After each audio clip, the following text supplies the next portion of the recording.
What is up? Hopefully you guys are having a wonderful day. Back with some more Resident Evil 4 Remake gameplay for you. And today I'm going to give you my little review on Mercenaries.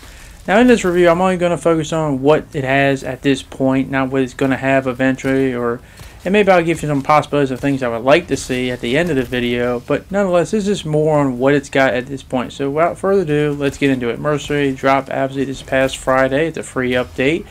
And a lot of people were excited to see it for obvious reasons. Now, my biggest thing was I was hoping it wouldn't be like the Village Mercenaries, which I don't think was bad, but just it had a few of its problems. It actually does borrow something from the Village remake, and which is basically that you do have a set amount of enemies. Each one is 150, but the difference here is that it's not like you have to be booking it to those enemies right from the get-go, like it was in Village, where you basically better be going and you better not stop and rest for a second.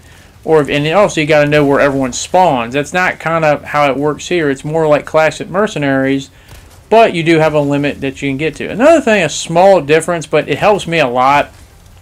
I like the fact that it actually has a meter that you can see when the combo is about to die down. The old one, it just kind of had like the flashing numbers in 4. I kind of just like seeing that meter. It does have the flashing number, but I just like seeing the meter too. It gives me a little better sense of when I need to hurry up and get this kill before it goes down. But basically, you have 150 enemies. You also have other things you can pick up in the thing. And by the way, 150, they don't spawn all at one time. That'd be honestly, I can actually see that being kind of maybe a little bit too easy in a way, because then you just, pick up the power-ups and go ham on them.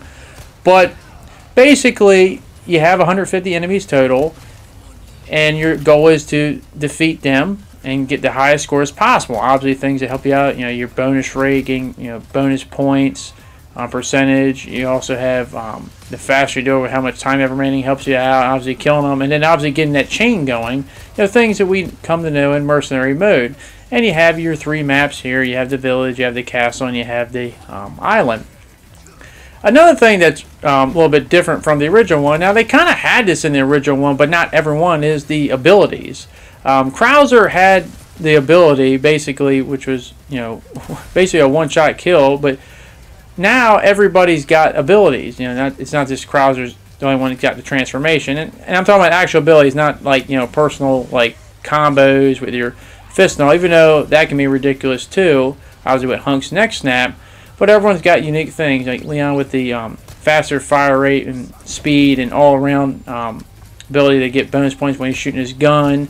You have Luis with the dynamite, which can be really powerful and really good. You have Hunk with the unlimited ammo with his gun, which is really good if you get them all lined up, especially with the boss wave. And then Krauser, which is very similar to his old one, but unlike in the old one, you just don't have her that one move. You can have it a little bit longer duration of times. So you have all these bonus pickups, which you can increase your time or increase the ability your meter fills, and it does fill over time. If you don't do anything, it fills a lot faster when you're doing damage and running about. Overall, it's a lot of fun to play as. I have a blast with it. It's fun. It's got elements from other things, but also has that same RE4 spirit in it as well, which I do enjoy.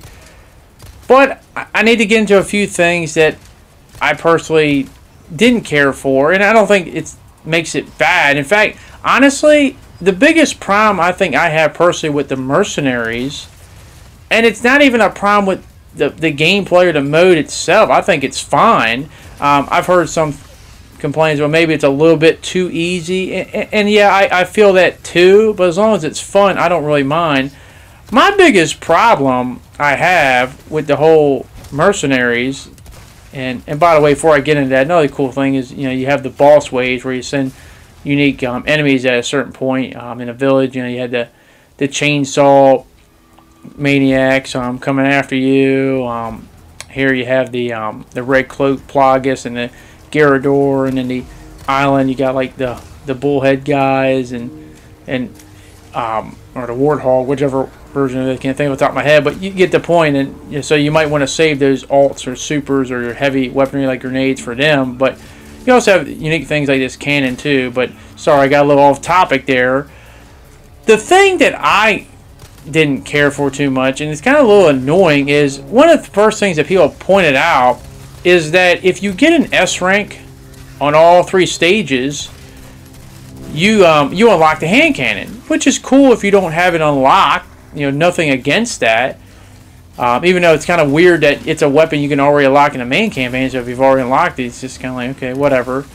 My thing was, why don't they have something you can unlock if you get a max, like an S++ rank, or at least a different weapon, or something you couldn't unlock there? Why is it just the same thing, and why is there like really no reward or anything for S++?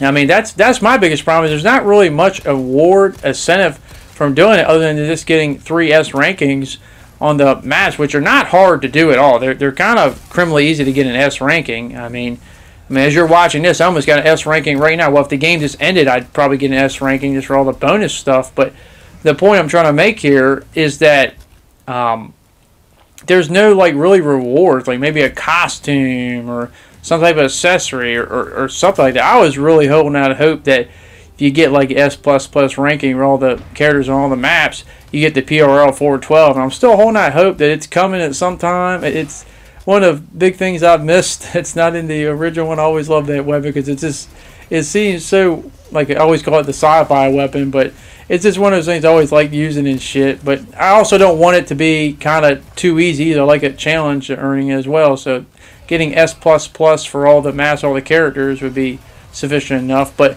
the point is, it's just there's no rewards for that, and I'm just wondering, why is it? It's kind of underwhelming. Could they possibly come in later on? Maybe. I don't know. That's pure speculation at this point. But that's probably my biggest complaint in terms of just the gameplay and how it works. I actually really like it a lot. It's a lot of fun. You're obviously familiar with the maps. You can use certain things. They're similar. And then you have some updates. As I said, the boss waves. It seems to combine a lot of things. Obviously, the village mercenaries a little bit with some other mercenaries modes, but still has that classic RE4 mercenaries feel. So I really like it. It's a lot of fun. Now let's get into the characters a little bit, because I know you're wondering, well, what's my personal preference for characters? And honestly, it's really weird for me, because I think anyone who's played this game, played Mercenaries for a little while, knows that Hunk and Krauser are definitely the 2 most overpowered and ridiculous ones in this game. I mean, with Hunk obviously having the next snap kill everybody, but to be fair, even though it looks cool, it kind of like takes a little while to do, so it's only killing one of them. Granted, you can use it on like just about anybody in the game. If you get it off, it kills them, but I feel like I like the kicks better. But obviously having the SM, his gun, basically infinite ammo, and it's unloading on people, just get in a corner, especially with a boss fight, and just unload, and you can just annihilate everybody. But like, you can see how that can be overpowered. With Krauser, it's even a step ridiculousness, and maybe they really need to change this, because I mean, you can literally not fire your gun and just use your knife the entire time, and you could easily probably still devour her too. Like, most time you might not do it as if like, just some rare occurrence happened or someone like staggered you for a bit, but it's never for not of like it's too hard. It's just too easy. You can move fast with a knife, just easily knife anybody, bully anybody, and just easily just take out people by hardly even firing your gun. Some people have done it without firing their gun. It's just absolutely ridiculous.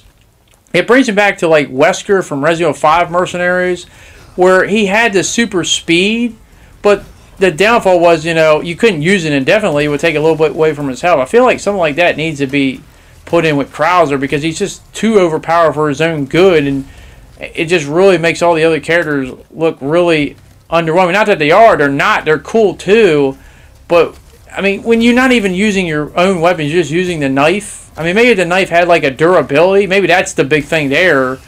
But it's just like it doesn't even have that. You just endlessly knife non-stop, be doing backflips and side swipes and side like maneuvers, and like it's nothing. Meanwhile, the other people are just like, well, damn, hopefully I don't run out of ammo. Crowd was like, well, what is ammo? I don't need ammo and stuff. So I feel like I need to change it here. Luis is probably overall the hardest one to use.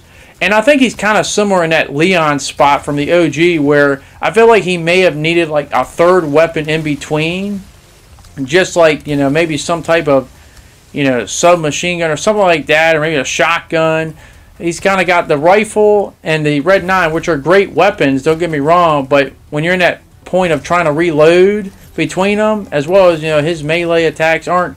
In fact, I keep hearing his melee attacks are weak. I actually like him a lot, especially the one where he pulls out the little like stick and stuff, because it has a huge AoE range and stuff. So I actually like that a lot. But sometimes the reloading and how long it takes can F you a little bit here. But his dynamite is really great, especially because it took me a while to realize this. It says it in the description. I just didn't read it all, that you could just like spam shooting the dynamite, keep putting it down, and really take advantage of it. But he's probably overall the hardest to use.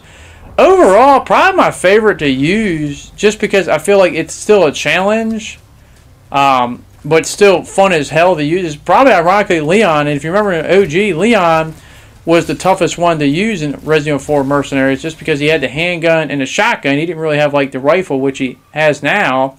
And I feel like he just has that. I think he's overall the most balanced of all the people, ironically enough. And he's the one where, as I said, I'm not saying it's not fun to use the other characters. It is, but sometimes it's too fun for your own fun, if that's even a thing. But I like them all, and just minor things, just to, so it's something like, hey, why not use just this one person? But overall, it's a fun little mode. I do enjoy it, and obviously we're going to be seeing more characters drop in the future. I just hope they have more characters outside of the ones that we know data mined. I like to see, legacy characters. Obviously, we're going to have another map and a mode coming, but I like to see more than just the ones we found in data mine, maybe later on, because to the love of God, I've never understood. I know Capcom did it with the 3DS. I never understand why they never made a full-fledged console mercenary game where they just go full onto it, because if they do it right, people will be flocking to that like crazy. You can have all kinds of different modes like 2v2s, and maybe God forbid I actually get my dream of having a horde mode or something like that. But that is going to be it for my Mercenaries review. Overall, I like it. It's just more lack of rewards and stuff like that, especially for getting the highest rank, that bothers me. But maybe they can address that in the future. But overall, let me know what you guys think. Do you like the gameplay? Is it funner than the original? Let me know down in the comment section. And also, what kind of characters outside the ones that we know have been data mined would you like to see pop in? Let me know down below. But hopefully you guys did enjoy this video, and hopefully I can see you guys back on the next one. Thank you for watching. Hope you guys enjoy the rest of your day, and I hope to see you all later. Peace.